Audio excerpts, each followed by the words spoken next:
Michael Jackson's death has become an absolute goldmine for the news business. Days after the initial shock wore off, the morning shows and the cable networks, led by CNN, seem to crank up the volume even higher. The nightly newscast joining the fray as well. Hey, the ratings are good. Let's have more Michael Jackson. Let's have wall-to-wall Jackson. This, in my view, is getting out of control. Now, there have been some newsworthy developments in recent days about Jackson's will, about the custody fight for his children, about who is the father of two of the children. It's not the King of Pop, it's his doctor, at least according to unnamed sources cited by Us Weekly. But much of the rest is just journalists stirring the pot, cooking up angles about Jackson's use of drugs, Jackson's state of mind, Jackson's friends, his hangers-on, anything to keep feeding the fixation.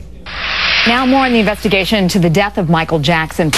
Michael Jackson's death has put a new spotlight on the use and abuse of prescription drugs. The pop star's father insists he and his wife will be taking care of the children. Now to the latest on the Michael Jackson investigation. There's some debate about whether or not Michael was using painkillers. Michael Jackson's will, how much he's worth, who gets the money, and one big bombshell. Michael Jackson is reportedly not his kid's biological father, but we may know who is. There have been reports over decades that Joe Jackson, the father, had beat the living daylights out of these kids, and especially Michael. When we come back, I'm going to take you into Michael Jackson's private bedroom, and I'm going to show you what we found, a secret room. So is this news, infotainment, or just plain pandering? Joining us now in Los Angeles, Sharon Waxman, founder and editor-in-chief of TheWrap.com. Don Lemon, a CNN anchor who has been reporting this story since it broke. And here in Washington, David Zurawik, television and media critic for the Baltimore Sun. Sharon Waxman, right now, much of the day on the morning shows, cable news, led by CNN, this is treated as the most important story in the world. Is it?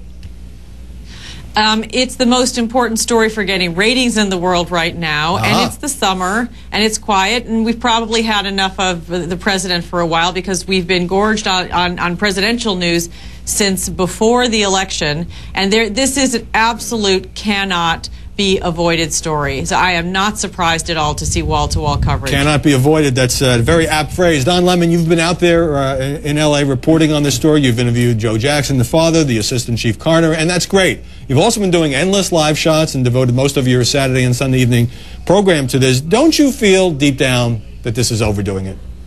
No.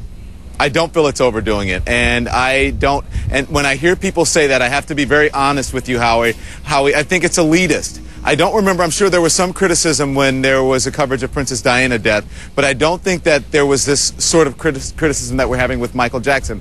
Michael Jackson is an accidental civil rights leader, an accidental pioneer. He broke grounds and barriers in so many different realms, in artistry, in pictures, in movies, in music, you name it. So okay, no, I don't he did think all it's those overkill. things. He also was accused of child molestation and was a seriously weird person. But he has been dead for more than a week, and we are still going almost wall to wall. Well, he's been dead for more than a week, yeah, but Michael Jackson twice, well, once I should say, he was acquitted of child molestation. Yes. The other time it was settled out of court. Right. And if you talk to people who are involved in those cases, they don't believe that he did it. So let's put that aside. Yes, he has been dead for more than a week, and that's why this story is still front page news. It's still, you know, in the A block of newscasts. We don't know how he died. There are lots of questions about how he died. I'm going to come back to that. I want to get David in. Yeah. I would differ with you. I think it's the A block, the B block, the C block, the D block, and the E block. David Zurawik, I've been saving some tape for you. This is CNN coverage of one day earlier this week on a number of news shows in the afternoon and evening. Let's roll that. Striking new voice in Michael Jackson's death with a shocking story to tell, a nurse who says that Jackson repeatedly asked her about a powerful IV anesthesia drug. Children, were they really his? Tonight, up-to-the-minute developments in the Michael Jackson investigation. Tonight, breaking news on Michael Jackson's estate and his children. Happening now, he was in rehearsal and planning to reaffirm his claim to the title King of Pop. But was he ready? It depends on who you ask. That's just one day. Now, CNN is usually the network that exercises some restraint on these big tabloidy stories. What happened?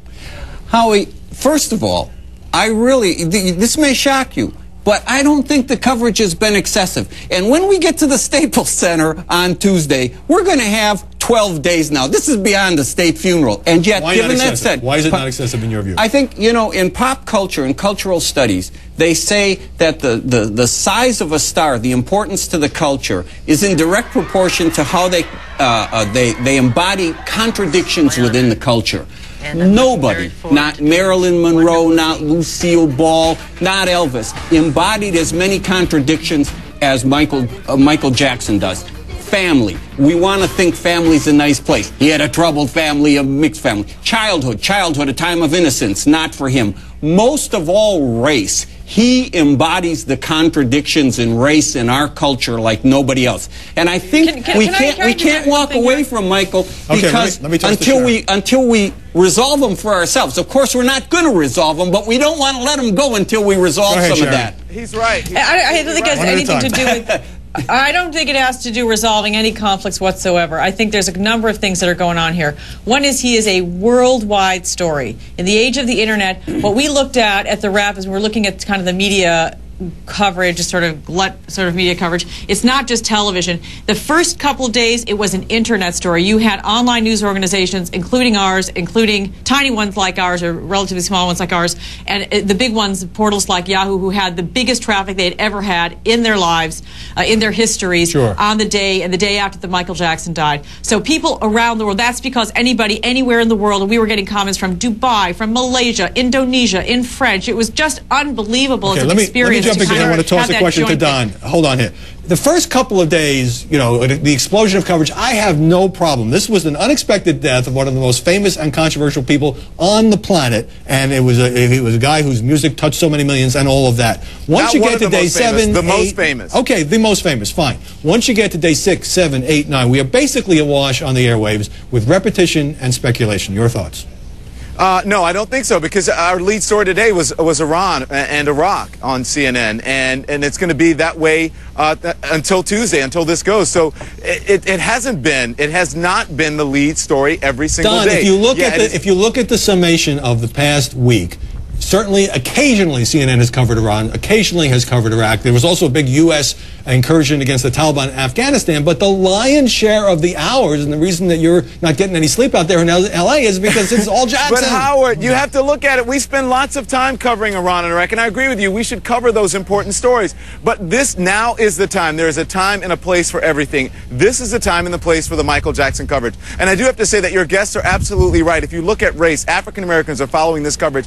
8 in 10 African Americans are tuning in, not only to broadcast medium, but also on Twitter, on Facebook, on the social mediums, on Yahoo. As Sharon mentioned, everywhere they want to find coverage of Michael Jackson. This is the quintessential American story. You have poor family. Not just American, it's a world culture story. Yeah, a poor family who came from Gary, Indiana, raised nothing, poor, came and became millionaires and became the biggest star in the world and touched people socially, culturally, civilly, politically, and he was an accidental civil rights leader. Okay, and as they say, hold on. Let me get control here. Since Don